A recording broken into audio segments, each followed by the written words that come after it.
Saudações a todos. Vamos buscar para nossa reflexão um dos belíssimos capítulos do livro Nosso Lar, que é o primeiro livro de André Luiz, como já vimos, trazido pelo Chico Xavier, e hoje será o capítulo Culto Familiar. É justamente o capítulo que vem em seguida aquele momento que vimos que na casa da Dona Laura, muitos amigos estiveram presentes, despedindo-se dela, porque ela estaria se preparando para o retorno a uma nova encarnação. E naquela noite, na despedida, ela fala para o André Luiz, que ele estivesse, amanhã à noite, espero igualmente por você, faremos pequena reunião íntima.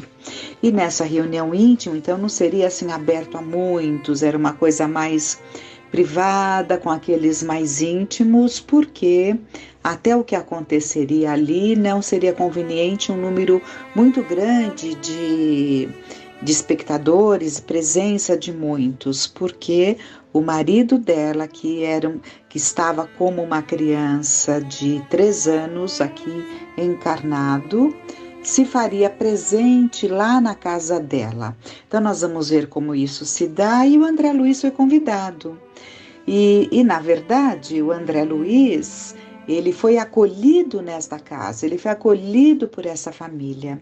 Mas a gente depreende que pelos trabalhos que ele desenvolvia, muitas vezes ele ficava ali nas próprias câmaras, de regeneração, de retificação, onde estavam aqueles espíritos em processo de cuidados, E por lá ele ficava, por isso que ela teve que avisá-lo, embora ele fizesse parte ali, seria a moradia que ele teve, ele foi acolhido por esta família na colônia, mas nós deduzimos, e pelo que vemos ali durante a narrativa, nós vamos vendo que ele tem ali funções, e ele sai muito, e ele vai em expedições de trabalhos, então ele se ausenta muito em função do trabalho que ele estava desenvolvendo. Mas naquela noite lá estava ele, e é o que ele vai nos relatar como que isso se deu. E ele começa: talvez que a praticantes do espiritismo não fosse tão surpreendente a reunião a que compareci em casa de Lísias. Aos meus olhos, porém, o quadro era inédito e interessante. Na espaçosa sala de estar, reunia-se pequena assembleia de pouco mais de 30 pessoas. A disposição dos móveis era mais simples. Enfileiravam-se poltronas confortáveis, 12 a 12, diante do estrado, onde o ministro Clarencio assumira a posição de diretor, cercando-se da senhora Laura e dos filhos. À distância de 4 metros aproximadamente, havia um grande globo cristalino da altura de 2 metros presumíveis, envolvido na parte inferior em longa série de fios que se ligavam a pequeno aparelho, idêntico aos nossos alto-falantes. Numerosas indagações me bailavam no cérebro. Não sabia, na sala extensa, cada qual tomara lugar adequado, mas observava conversações fraternas em todos os grupos. Achando-me ao lado de Nicolas, antigo servidor do Ministério do Auxílio e íntimo da família de Lísias, ousei perguntar alguma coisa. O companheiro não se fez rogado e esclareceu: estamos prontos, contudo aguardamos a ordem da comunicação. Nosso irmão Ricardo está na fase da infância terrestre e não lhe será difícil desprender-se dos elos físicos mais fortes por alguns instantes. Mas virá ele até aqui? Indaguei. Como não? Revidou o interlocutor. Nem todos os encarnados se agrilhoam ao solo da terra, como os pombos-correio que vivem por vezes longo tempo de serviço entre duas regiões, espíritos há que vivem por lá entre os dois mundos. Então, o que se daria ali seria um processo de materialização. A criancinha de 3 anos, um espírito adulto, cujo corpinho em desenvolvimento tinha 3 anos, mas é um espírito adulto e se apresentará ali no ambiente da família da Dona Laura, que era o ambiente dele antes de encarnar, como adulto que é, né? Como adulto que é todo espírito, e com a aparência que tinha como Ricardo, o que foi o seu esposo, o marido dela. Então, e por isso que André Luiz inicia o capítulo falando para os espíritas, provavelmente não causaria tanto assombro quanto para ele, porque os espíritas desta época, em 1900 a primeira metade do século, né, do século XX, ela apresentava muitas e muitas sessões de materialização aqui entre nós encarnados, né? Era muito comum, foi uma fase que foi necessário, primeiro um chamamento para algo mais palpável, para depois, então, como acontece agora, é a própria doutrina, é o próprio Consolador, né, que acaba atraindo as pessoas, não mais os fenômenos. E então é o que vai se dar lá, uma materialização. E indicando o aparelho à nossa frente, informou: ali está a câmara que Nolo apresentará. Por que o globo cristalino? Perguntei, curioso. Não poderia manifestar-se sem ele? Então por que estar dentro de um globo? É preciso lembrar, disse Nicolas atenciosamente, que a nossa emotividade emite forças suscetíveis de perturbar. Aquela pequena câmara cristalina é constituída de material isolante. Nossas energias mentais não poderão atravessá-la. Deram uma proteção para o espírito, né? Nesse instante foi Lísia chamado ao fone por funcionários da comunicação. Era chegado o momento. Poder-se-ia começar o trabalho culminante da reunião. Verifiquei no relógio da parede que estávamos com 40 minutos depois da meia-noite. Notando meu olhar interrogativo, disse Nicolas em voz baixa: somente agora há bastante paz no recente lar de Ricardo lá na terra. Naturalmente a casa descansa, os pais dormem e ele, em a nova fase, não permanece inteiramente junto ao berço. Então, era o momento propício, né? 00:40. Era o momento propício para que ele fosse levado, porque a família já estava adormecida, provavelmente já estavam com sono forte, porque é necessário que se tome todos os cuidados, porque ele ia desprender-se, a alma, né, de Ricardo, o espírito Ricardo, iria desprender-se, sendo levado à colônia Nosso Lar.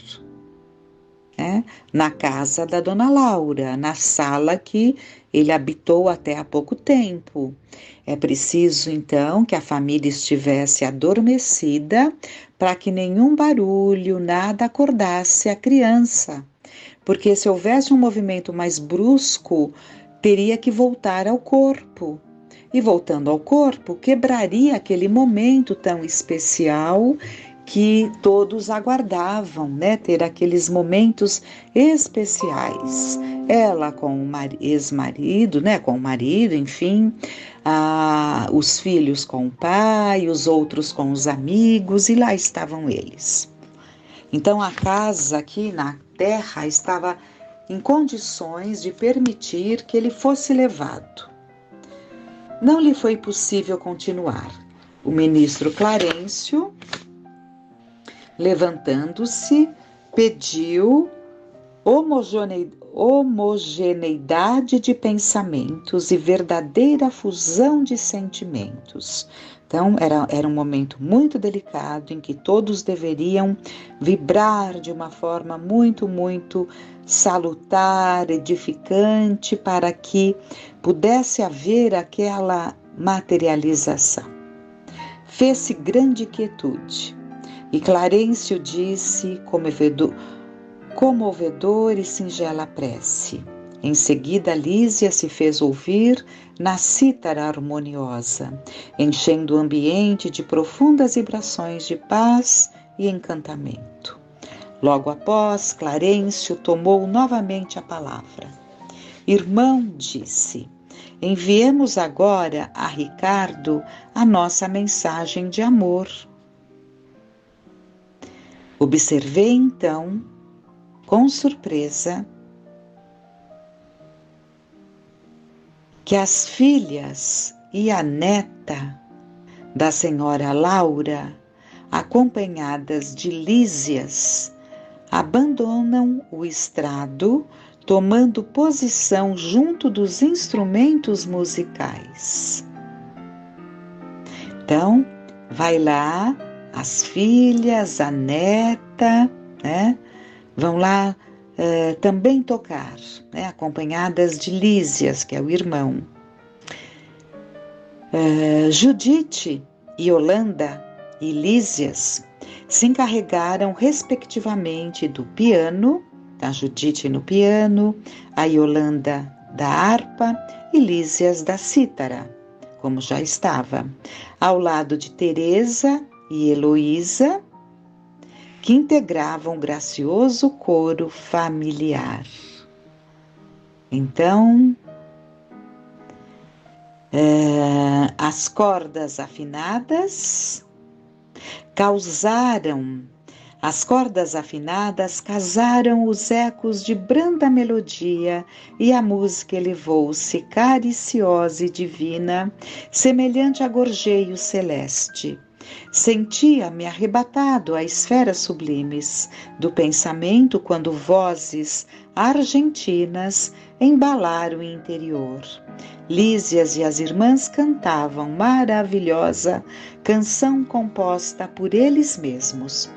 Muito difícil frasear humanamente as estrofes significativas, cheias de espiritualidade e beleza, mas tentarei fazê-lo para demonstrar a riqueza das afeições nos planos da vida que se estendem para além da morte. Então, André Luiz tenta, de alguma forma, transformar em palavras compreendidas por nós aquilo que ele ouviu naquele momento, vindo ali daquela família saudosa, aguardando o pai. Então vamos ao que eles falavam, né? Pai querido, que era uma melodia. Pai querido, enquanto a noite traz a bênção do repouso, recebe, Pai carinhoso, nosso afeto e devoção. Enquanto as estrelas cantam, na luz que as empalidece, vem unir a nossa prece à voz do teu coração. Não te perturbes na estrada de sombras do esquecimento, não te doa o sofrimento, jamais te firas no mal.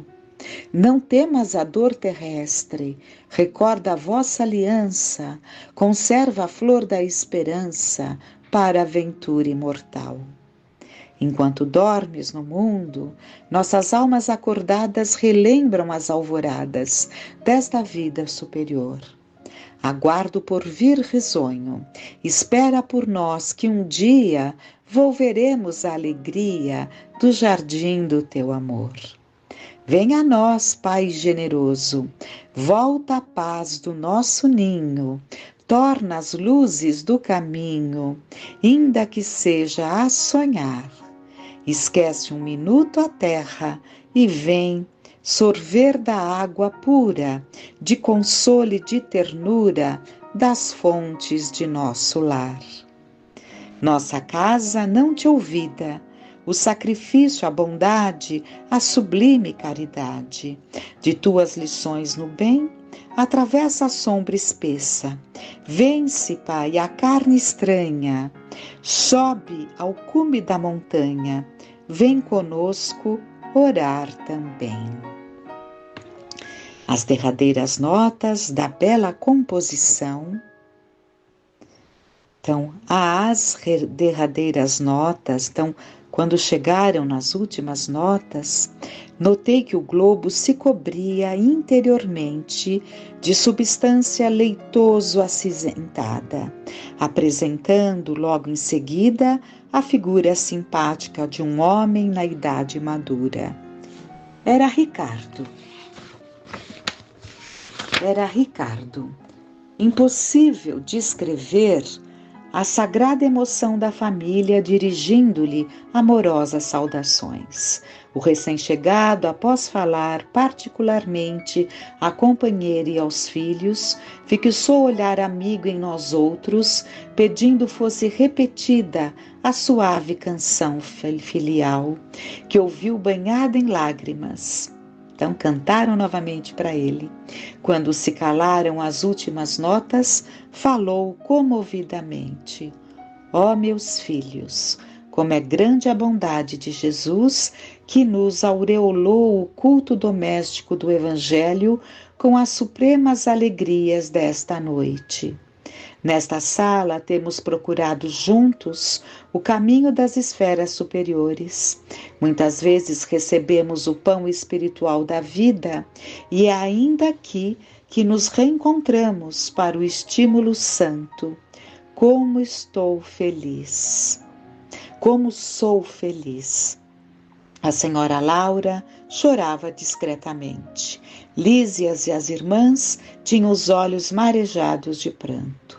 Percebi que o recém-chegado não falava com espontaneidade e não podia dispor de muito tempo entre nós. Possivelmente todos ali mantinham análoga impressão, porque vi Judite abraçar-se ao globo cristalino, ouvindo-a exclamar carinhosamente: Pai querido, digo que precisa de nós.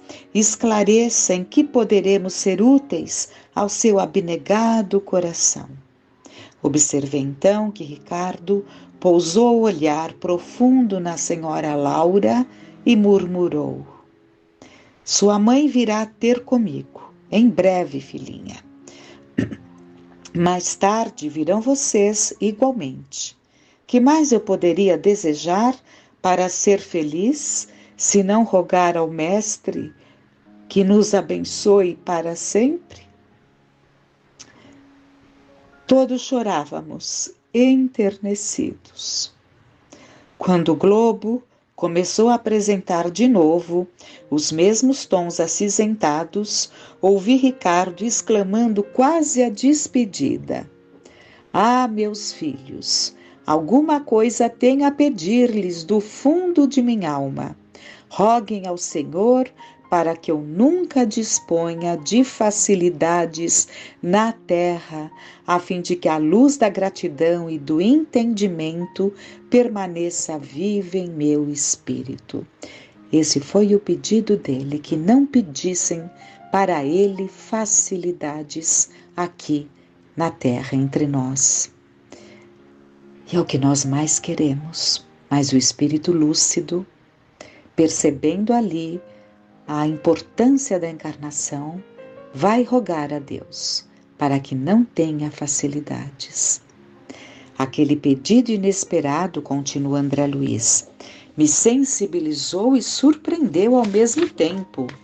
Ricardo endereçou a todos saudações carinhosas e a cortina de substância cinzenta cobriu toda a câmara, que em seguida voltou ao aspecto normal. O ministro Clarencio orou com sentimento e a sessão foi encerrada. deixando-nos imersos em alegria indescritível. Dirigi-me ao estrado para abraçar a senhora Laura, exprimindo-lhe de viva voz minha profunda impressão e reconhecimento quando alguém me atalhou os passos quase junto à dona da casa, que se ocupava a atender às numerosas felicitações dos amigos presentes.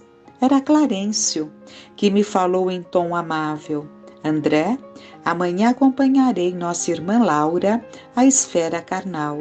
Se lhe apraz, poderá vir conosco para visitar sua família. Não podia ser maior a surpresa. Profunda sensação de alegria me empolgou, mas lembrei instintivamente o serviço das câmaras. Adivinhando-me, porém, o pensamento, o generoso ministro voltou a dizer: Você tem regular quantidade de horas de trabalho extraordinário a seu favor. Não será difícil a Genésio conceder-lhe uma semana de ausência, depois do primeiro ano de cooperação ativa. Possuído de júbilo intenso, agradeci, chorando e rindo ao mesmo tempo, e, enfim, rever a esposa e os filhos amados. Que aprendizado! Que aprendizado! Fiquem para nós, então, essas reflexões e que fiquemos em paz.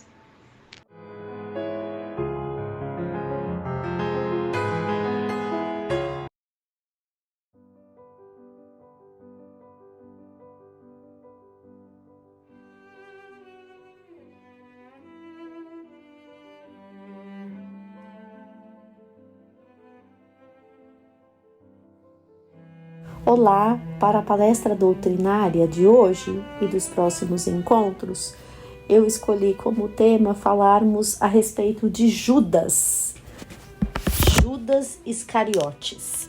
Vamos começar com uma mensagem que está no livro Caminho, Verdade e Vida, através da psicografia do Chico Xavier, do médium Francisco Xavier, pelo Espírito Emmanuel. Esse livro faz parte da coleção Fonte Viva, é um livro de mensagens. A mensagem é a de número 90, chama-se Ensejo ao Bem. Jesus, porém, lhe disse: Amigo, a que vieste? Então, aproximando-se, lançaram mão de Jesus e o prenderam. Essa passagem está em Mateus, capítulo 26, versículo 50. Então, é o relato ali da prisão de Jesus, o instante em que ele é preso. E, de alguma forma, é muito marcante, porque sabemos que essa passagem ela é muito divulgada, né, no Evangelho. A questão do beijo, a questão da traição, né, de Judas. É significativo observar o otimismo do mestre, prodigalizando oportunidades ao bem, até ao fim de sua gloriosa missão de verdade e amor junto dos homens. Esse parágrafo me fez lembrar, né, daquela passagem onde Jesus fala: das ovelhas que meu Pai me confiou, nenhuma se perderá. Então, ele, como bom pastor, está cuidando de todas as suas ovelhas. E uma a uma, né? Nenhuma se perderá. Todas serão recuperadas. Lembrando, Jesus, nosso molde, nosso modelo, nosso guia, Espírito puro, o Espírito mais puro que encarnou na Terra. Ele co-criou o planeta Terra. Sabemos da profecia que o aguardava. Então, os povos, né, esperaram por 700 anos, 7 séculos aguardando pelo Messias. E ele esteve na Terra por 33 anos, né, encarnado na Terra por 33 anos, 3 anos ali de apostolado, de exemplificação, de amor, e governa o planeta velando por nós, nos aguardando. Então, se tem alguém que nos conhece muito além de Deus, é o Cristo, sabe do nosso potencial, sabe do que somos capazes, sabe das nossas dores, sabe de nosso passado, mas do nosso potencial e acredita no nosso potencial até o último instante. É certo que Judas não era um espírito qualquer. Nenhum dos 12 era um espírito qualquer, um espírito que estava em trevas e conheceu o Mestre. Não, eles tinham condição, eles encarnaram com condição, né? Mas sujeitos a falhas, como nós, né? Sujeitos a falhas. Quando nós assumimos a responsabilidade de voltarmos, sabíamos também que estávamos sujeitos a falha, né? Aí que está o nosso esforço, a nossa busca na vitória. Temos amigos queridos no plano espiritual, nosso anjo da guarda, mentores queridos que estão vibrando por nós, pela nossa vitória do bem. Além de amigos, de companheiros, de familiares, de nosso entorno, de queridos encarnados que estão nos dando a sustentação. O ambiente que encarnamos é propício para vencermos toda e qualquer dificuldade que temos. Haverá lutas? Certamente. Muitas dores, lutas, provas, mas que podemos vencer, podemos vencer. Então, esse primeiro parágrafo mostra bem isso, né? Até o último minuto, mesmo sabendo da profecia, mesmo sabendo que ia passar por dor, mesmo sabendo a oportunidade era até o último instante. Até o último instante havia ali a oportunidade para Judas Iscariotes. Cientificara-se o Cristo com respeito ao desvio de Judas. Comentara amorosamente o assunto na derradeira reunião mais íntima com os discípulos. Não guardava qualquer dúvida relativamente aos suplícios que o esperavam. Veja, então foi dado o alerta, foi dado ali a primeira, ali comentado, sabendo do que poderia acontecer. Então, tantas oportunidades foram dadas, E Jesus, confiando no Pai, que se faça a sua vontade. É exatamente isso que ele pede nesta oração no horto, nos instantes que precedem ali a sua prisão, condução para ali a condenação e o martírio. No entanto, aproximando-se, o cooperador transviado beija-o na face, identificando-o perante os verdugos. E o mestre, com sublime serenidade, recebe-lhe a saudação carinhosamente e indaga: amigo, aqui vieste. Com o coração ali aberto, o amor puro de Jesus chama-o de amigo. Veja, a amizade, a confiança, porque temos que distinguir isso, Hoje temos muitos colegas, muitos conhecidos, amigos é um círculo muito íntimo. São pessoas que nós compartilhamos boa parte das nossas vidas, nossos sonhos, nossos planos. São pessoas que frequentam a nossa casa, são pessoas que têm a nossa confiança. E mais do que nunca, Jesus tinha neles os amigos. Para a gente é uma traição, Acho que é esse que é o ponto. E tanto se propagou a traição. Jesus era a oportunidade que estava sendo dada a Judas, Amigo, aqui vieste. Que pergunta poderosa, que pergunta profunda e na mansidão de Jesus.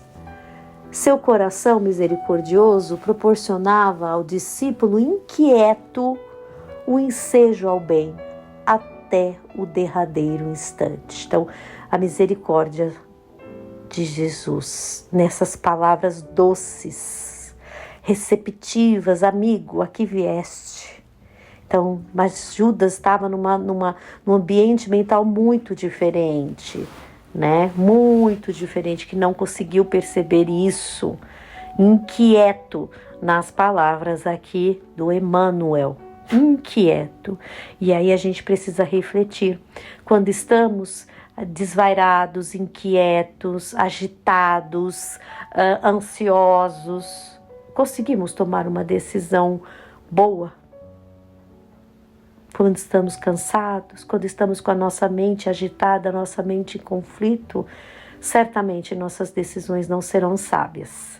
Serão decisões precipitadas, cheias aí de angústia, que podem nos levar a perder uma encarnação. Essa que é a verdade. Ou ter atitudes que vão nos desviar do caminho, vão retardar, né, a nossa jornada. Então, que nossas decisões sejam pautadas em prece, em boas reflexões. Pensa mais um pouco. Se aconselhe com Deus. Peça em oração. Peça. Buscai e achareis. Buscai junto daqueles que confiamos um conselho, uma palavra amiga, nas leituras, na leitura do Evangelho, nos nossos sonhos, na inspiração, passemos por uma orientação na casa, né? Vamos à sessão, tomemos um passe, espera um dia após o outro, porque em detalhes, na sutileza, pode ser a última chance ali para a gente não tomar uma decisão errada, né? Sabe que vem aquela clareza naquele último instante? É sobre isso que a gente precisa começar a estar mais vigilante, mais atento aos sinais, para que a gente pare, para que a gente reflita, para que a gente não cometa erros. É muito importante isso. Voltando aqui ao texto. Então, o discípulo inquieto acaba não percebendo, acaba não tendo ali a sinalização do último instante onde ele poderia cancelar tudo que ele havia feito, aquele acordo, né, que ele havia feito.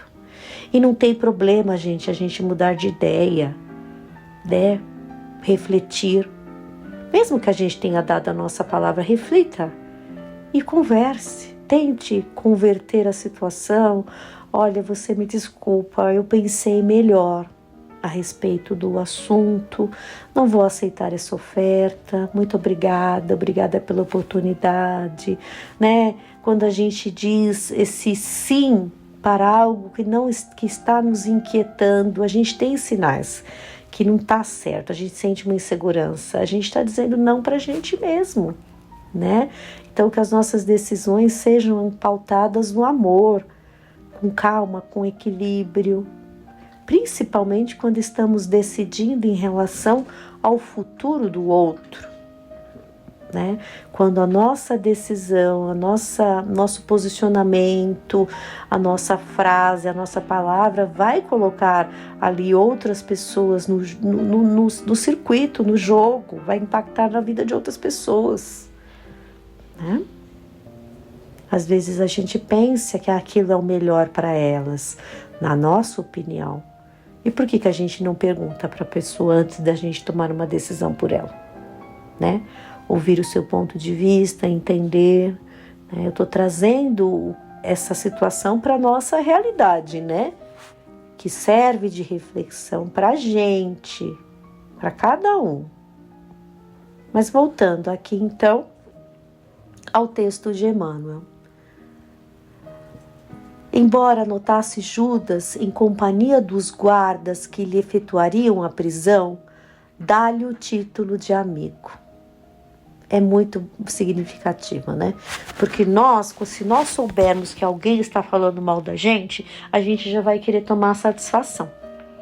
Jamais iríamos chamar de amigo aquela pessoa que desconfiamos ou que alguém nos contou que está tramando contra nós. Então, mais um aprendizado de Jesus o tempo inteiro, né? Exemplificando até o último instante. Então, embora anotasse Judas em companhia dos guardas que lhe efetuariam a prisão, dá-lhe o título de amigo. Não lhe retira a confiança do primeiro minuto, não o maldiz, não se entrega a queixas inúteis, não o recomenda à posteridade com acusações ou conceitos menos dignos. Outro ponto, né? Desde o primeiro instante, Jesus o coloca ao seu lado, né? 10 homens mais simples, mais humildes, analfabetos, semi-analfabetos, um doutor da lei e um comerciante, Judas. Mas Jesus, com seu olhar bom, sabia do potencial dele, sabia da sua inquietude. Então, desde o primeiro momento, era o amigo que ele convidou para conviver junto dele. Então, 3 anos se passaram, né? Praticamente os 3, né? Que eles ficaram junto dele. Quanto que ele aprendeu, quantas situações que ele viu. E é isso mesmo, porque a gente vacila mesmo sabendo de tantas coisas. Então, não lhe retira a confiança do primeiro minuto, não o maldiz, não se entrega a queixas inúteis, não o recomenda à posteridade com acusações ou conceitos menos dignos. Então, não o maldiz em nenhum minuto, sempre sereno, né? Sem violência. Nesse gesto de inovidável beleza espiritual, ensinou-nos Jesus que é preciso oferecer portas ao bem, até a última hora das experiências terrestres, ainda que, ao término da derradeira oportunidade, nada mais reste além do caminho para o martírio ou para a cruz dos supremos testemunhos. Então, que ensinamento aqui Jesus nos dá? Até o último instante é o momento de praticar o bem. Até o último instante é o momento de ter confiança em alguém. Mesmo, né, que a gente venha a cair em dores profundas, em testemunhos intensos, em martírio, né? Nós fizemos a nossa parte, é isso que a gente precisa buscar, né? Fazer a nossa parte. Não ficar preso a um passado, a uma situação que aconteceu, né? E caminharmos.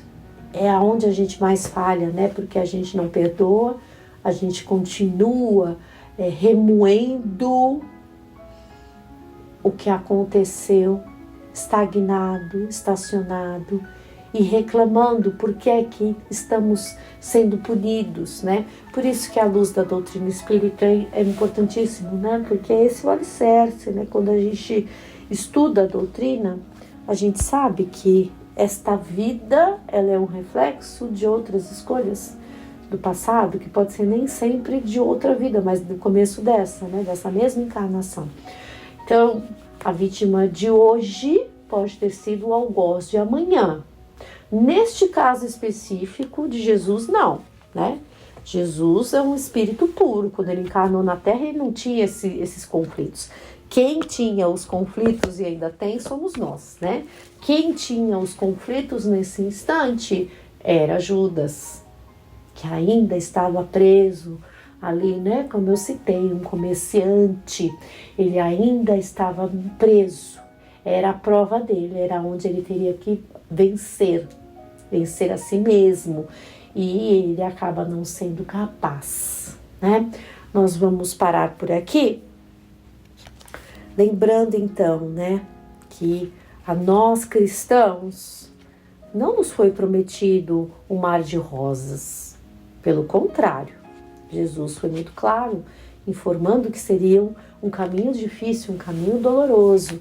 Então, que a gente busque, né, vencer as nossas dificuldades, que sejamos firmes nas nossas escolhas, que possamos estar cada vez mais atentos a essa oportunidade de fazer o bem, né? O título da mensagem é Ensejo ao Bem, né? Então, que a gente, se Jesus nos perguntasse, a que vieste, que a gente pudesse mostrar que colhemos bons frutos durante essa vida, que é a oportunidade que nos foi dada, né, como ali na parábola dos talentos, que os talentos que nos foram confiados nessa encarnação, eles sejam bastante aproveitados até o último minuto, que a gente recomece amanhã a jornada de hoje. Não pare, seja um trabalho de ascensão. Um grande abraço, até a próxima semana, se Deus quiser.